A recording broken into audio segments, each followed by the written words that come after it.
అకాల పంట నష్టంపై పరిహారం చెల్లింపుల జాప్యంపై ఆందోళన వ్యక్తమవుతోంది. ఉమ్మడి ఆదిలాబాద్ జిల్లాలో గత 3 ఏళ్లుగా అకాల వర్షంతో సుమారు 2.20 లక్షల ఎకరాల్లో పంట నష్టం జరిగింది.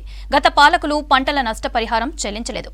దెబ్బతిన్న పంటలకు నష్టపరిహారంతో కాంగ్రెస్ సర్కార్ ఆదుకోవాలని కోరుతున్నారు రైతులు.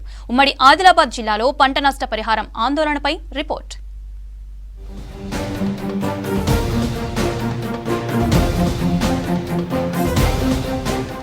ఉమ్మడి ఆదిలాబాద్ జిల్లాలో అకాల వానలకు సుమారు 10,000 ఎకరాల్లో పంటలు దెబ్బతిన్నాయి. గత 3 ఏళ్లుగా ఉమ్మడి జిల్లాలో సుమారు 2.2 లక్షల ఎకరాల్లో పంటలు నీటిపాలయ్యాయి. ఆదిలాబాద్, నిర్మల్, మంచిర్యాల, ఆసిఫాబాద్ జిల్లాల్లో సుమారు 16 లక్షల ఎకరాల్లో పంటలు సాగు చేస్తున్నారు. ఈ ప్రాంతాల్లో 8 లక్షల మంది రైతులకు ప్రధానంగా పత్తి, సోయా, వరి పండిస్తారు. కందులు, పెసర్లు, నువ్వులు, పల్లి, సజ్జ పంటలను సాగు చేస్తారు. 2023 ఖరీఫ్ లోనే ఉమ్మడి జిల్లాల్లో అకాల వానలతో సుమారు లక్షల ఎకరాల్లో పంటలు దెబ్బతిన్నాయి.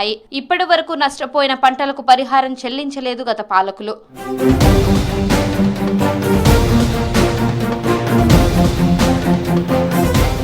ఉమ్మడి జిల్లాలో 2018, 2021, 2022 సంవత్సరాల్లో వరదలకు పంట నష్టం జరిగింది. 2023లో మే నెలలో అకాల వర్షాలతో 10,000 ఎకరాల పంట నష్టం జరిగింది. కానీ 2,464,000 ఎకరాల పంట నష్టం జరిగినట్లు వ్యవసాయ శాఖ నివేదిక పంపింది. అకాల వర్షాలతో ఎకరానికి 20,000 రూపాయల చొప్పున వ్యవసాయ శాఖ ఆఫీసర్లు లెక్క ప్రకారం ఆదిలాబాద్, నిర్మల్, కొమరంభీం, మంచిర్యాల జిల్లాల్లో సుమారు 60 కోట్లు పంట నష్టం వాటిల్లింది. కానీ పంట నష్టం చెల్లింపులపై గత పాలకులు నిర్లక్ష్యం చేశారనే ఆరోపణలు వ్యక్తమవుతున్నాయి. ఇంకొక 20 రోజులైతే చేతికి అందుతాయి అనుకునే టైంలో ఇది ఇట్లా జరుగుతున్నది. మాకు మరి లాస్ట్ ఇయర్ కూడా ఏమి రాలేదు. అన్ని అధికారులు వచ్చి సర్వే చేసి పోయినలు కానీ ఒక రూపాయి కూడా రాలేదు. మరి ఈ సంవత్సరం కూడా మరి ఈ యొక్క కాంగ్రెస్ ప్రభుత్వం వచ్చింది. మరి దీంట్లో మాకేమైనా ఫలితం వస్తుందని అనుకుంటున్నాం. మరి ఈ మేజర్ అయితే బాగా నష్టపోయినాం. మేము 3-4 విలేజ్లు అయితే బాగా దెబ్బతిన్నాయి సార్. మంచిర్యాల జిల్లాలో వరి కోతలతో ఆరబెట్టిన వడ్లు అకాల వర్షాలతో సుమారు 6,000 ఎకరాల పంట నష్టం జరిగింది. పంట నష్టంపై వ్యవసాయ శాఖ అంచనా మేరకైనా పరిహారం చెల్లింపులు జరగడం లేదనే విమర్శలు వ్యక్తమవుతున్నాయి. తాజాగా 2 రోజుల క్రితం కురిసిన అకాల వానలతో నిర్మల్, ఆదిలాబాద్ జిల్లాల్లో సుమారు 10,000 ఎకరాల్లో పంటలు దెబ్బతిన్నాయి. నష్టపోయిన పంటకు పరిహారం చెల్లించాలని కోరుతున్నారు రైతులు. గాలితోటి వర్షం పడ్డది, రాళ్లు పడ్డాయి. రాళ్లతోటి మొత్తం ఆకు చిగిలిపోయింది. కాపు మాత్రం రాదు. నష్టం బాగా జరిగింది కాబట్టి ప్రభుత్వం ఆదుకోవాలని కోరుకుంటున్నాం. కల్చర్ ఏడీ వాళ్ళు వచ్చిర్రు, ఖాళీ చూసిపోయిళ్ళు, ఇంకా సర్వే అంటే ఏం చేయలేదు.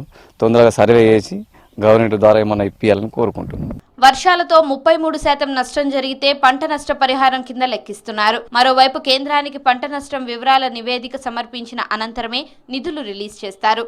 గత 7 ఏళ్లుగా కేంద్రానికి పంట నష్టం వివరాలు నివేదించడంలో గులాబీ పాలకులు నిర్లక్ష్యం చేశారని ఆరోపణలున్నాయి. పంట నష్టంపై అగ్రికల్చర్ ఆఫీసర్లు సర్వేల్లో 33% కంటే తక్కువగానే నమోదు చేస్తున్నారని ఆరోపిస్తున్నారు రైతులు. దీంతో పంట నష్ట పరిహారం చెల్లింపులు జరగక నష్టపోతున్నారు అన్నదాతలు. వడగళ్ల వర్షం బీభత్సంగా వచ్చింది. మాకు చేతికి వచ్చిన పంటని బాగా డ్యామేజ్ అయిపోయింది క్రాపు. గత ప్రభుత్వంతో సర్వే చేసి సెక్రటరీకి పంపినాము. మరి డబ్బులతో రిలీజ్ అవుతున్నాయని చెప్పినా కానీ మాకు మాత్రం చేతికి అందలేదు. మాకు ఈ పంట నష్టాన్ని గవర్నమెంట్ మాకు ఇవ్వాలని మనసారా కోరుకుంటున్నాం. రైతుల ఆరోపణలపై స్పందించారు అగ్రికల్చర్ అధికారులు. నష్టపోయిన పంటల వివరాలు ప్రభుత్వానికి పంపామని చెప్పారు. కమస్కం 10 ఎకరాలలో నా పంట నష్టం జరిగింది. నాదే కాకుండా మా గ్రామంలో పల్లిబీలు, మరి పల్లికి, లక్ష్మీపూర్, నందిగామ, బరంపూర్, ఈ 4-5 విలేజ్లకు పూర్తిగా నష్టం జరిగింది. ఇప్పుడు వచ్చే కాంగ్రెస్ గవర్నమెంట్ అన్నా కానీ మా రైతులను గుర్తించి న్యాయం చేయాలని మీ ద్వారా కోరుతున్నాను. రైతుల ఆరోపణలపై స్పందించారు అగ్రికల్చర్ అధికారులు. నష్టపోయిన పంటల వివరాలు ప్రభుత్వానికి పంపామని చెప్పారు.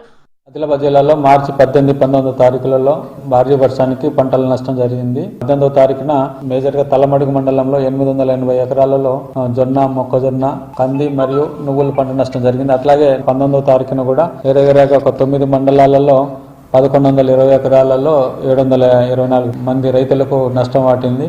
దీనిని మేము ప్రిలిమినరీ రిపోర్టు ఏదైతే క్షేత్రస్థాయిలో వ్యవసాయ విస్తరణ అధికారుల దగ్గర నుంచి తీసుకొని మేము ప్రభుత్వానికి పంపించడం జరిగింది.